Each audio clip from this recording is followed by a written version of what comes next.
Hey guys, Thunder E here, and today Google just announced Project Fi.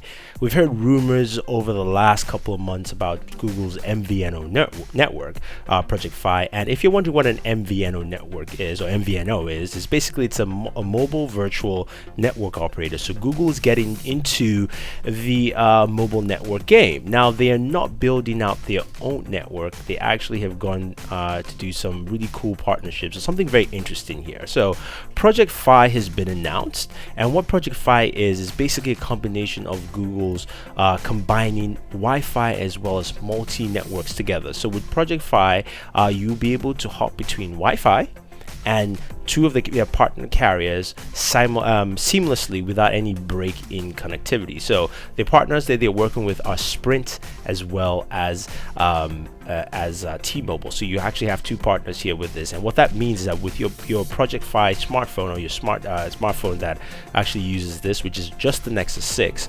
this bad boy here, you will be able to swap between T-Mobile, Sprint, and Wi-Fi, whichever is the best available network. So that's what you get with Project Fi. So looking at some of the things that they actually talked about here, let's talk about the network aspect, for instance. So Project Fi, uses new technology to give you faster speeds in more places and better connection through Wi-Fi. So you can tap into networks. Network changes in quality as you might expect as you move around. So as you move from place to place, your device will look for the best network to actually give you the best kind of quality. So if you're in a better Wi-Fi location, Wi-Fi. If you're in a 4G area, it would pick the best 4G service for you, be it Sprint or T-Mobile. So you don't have to necessarily decide what carrier to use. You're basically using, at least right now, two very good carriers combined into one. So you can actually use a Wi-Fi or one of them partnered LTE networks, and you get access to LTE networks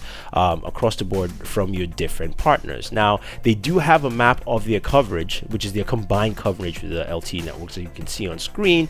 It's still good in metropolitan areas, but you can see the middle of the US and places like Montana. It's really not that much coverage. So hopefully we'll see them add more carriers to this, maybe an AT&T or Verizon. I don't think Verizon will join, but AT&T most likely, to expand that network range for them and give them a lot more a lot more coverage area. Now in terms of the plans, this is where things become very interesting. So they have a simple plan system. It's called the Fi Basics, and then you add data to the plan as it goes along. And in their plans, basically for a simple fee of $20, you get the Fi Basics per month, which include unlimited domestic talk and text, unlimited international text, low-cost international calls, which means you can call for a lower cost price, which will be charged to you on a monthly basis, and you have international coverage in up to 120 plus countries. So you've got coverage in a lot of places here. And then for your data prices start at basically $10 a gigabyte. So for 1 gigabyte is $10, 2 gigabytes is $20, and 3 gigabytes $30, so on and so forth, as you add data all the way up to 10 gigabytes of data. So for instance, if you're going with the Fi Basics and 3 gigabytes of data, you're spending $50 a month, and that's what you get for that. Now it also talk about basically only paying for data you use. So if you use a certain amount of data that doesn't reach up to your cap or your data amount, you actually get money back. So a nice cool little plan they have here is, say for instance you decide to max out and get the 10 gigabyte data plan, and of course you only use 1.2 gigabytes for that month. Your Fi Basics is $20, your 10 gigabyte of data is $100, so your monthly plan should cost you $120.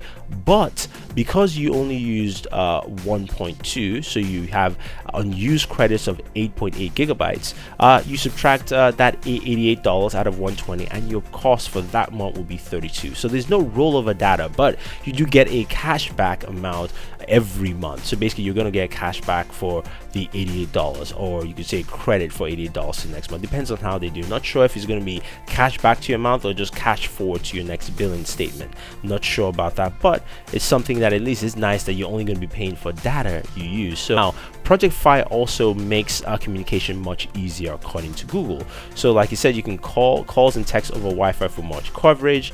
Call transitions are also seamless. So basically it's saying if you start a call over Wi-Fi and walk outside, Project Fi detects that your signal becomes weaker and seamlessly moves your call from your Wi-Fi to your cell tower, and your conversation continues. That's how they describe it. Now we have to see how well that actually works. Also, you can use your phone number with laptops and tablets too, because your number is actually living in the cloud. So that means that you can do talk, text, and check voicemail on the screens nearest to you, be it your cell phone, your tablet, your Android device, Windows PC, a Mac, or Chromebook. You can check it on any of these devices out there. So what that leads me to believe is that we're hopefully going to see an upgrade to, say, Google Voice, which might tie into Project Fi. Now, the only device you can use right now, as I mentioned, is the Nexus 6. So that is the only device currently. It says, it doesn't state what kind of Nexus 6, if it's the Sprint version or the T-Mobile version, or if you already have a Verizon version. It does not state that. It just says Nexus 6. So we have to see if this is a software update already, if all Wi-Fi signal, all LTE signals for at least T-Mobile and Sprint are already built into the Nexus 6 in general. And the other thing too is that there is an invite request website. So it is actually fi.google.com. We'll have the link for you down in the description. You can go request an invite to actually join Project Fi and actually use the service. Now, of course, it's going to be a slow rollout, but it's very interesting to see that Google has actually thrown this out there and giving us a new MVNO network. Now, the pricings of the plans to me are not necessarily cheaper than what you get from, say, maybe T-Mobile or Sprint directly, because it's not meant to fully compete against them. But what it does, it gives you the ability to use the best network possible, at least between those two.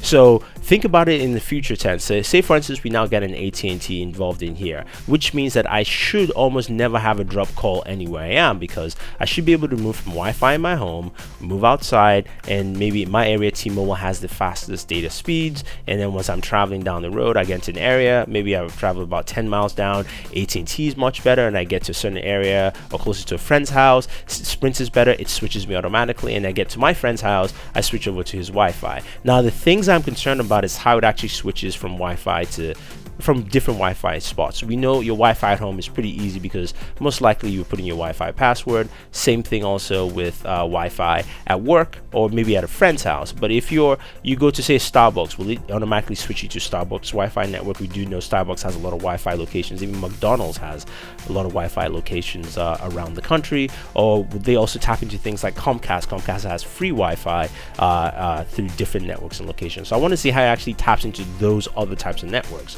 for you, and also how secure it would be, because then you might be going to an unsecure network and things like that. So there's some issues that might need to be solved, but it's interesting to see that. And Project Fi looks to be shaping like something that hopefully can register some change. What I want to see is, of course, new devices, more devices like the Galaxy S6, the Samsung in there, or LG with the G4 once that hits, or even HTC with the M9, and some of the Asian manufacturers like Xiaomi and Huawei and ZTE. This is a good chance for them to push into the US carrier network, so to speak. And then also you're talking about, can Google push this thing further? Will they make the same mistakes they did with Android, where allowing people like Apple, to come over and basically take over the smartwatch, game, so can they actually push this and push this fast enough where this becomes their own thing, or will they allow competitors like Apple or even the Microsoft, which has, of course, Skype as a backbone, to actually push this forward? So there are a lot of questions here with Project Fi, but those will be answered as this thing rolls out. But definitely go ahead and request an invite so you can sign up for Project Fi. We have the link for you down in the description. If you guys have any questions or any thoughts, let me know what you think about Project Fi. Is this something that you're looking to check out? I will myself, just to see how well it works and see how seamless that transition is. Is this something you're thinking will not change the industry? Leave your thoughts down below in the description. Otherwise, don't forget to like this video, share this video, and favorite this video so we can make more videos for you.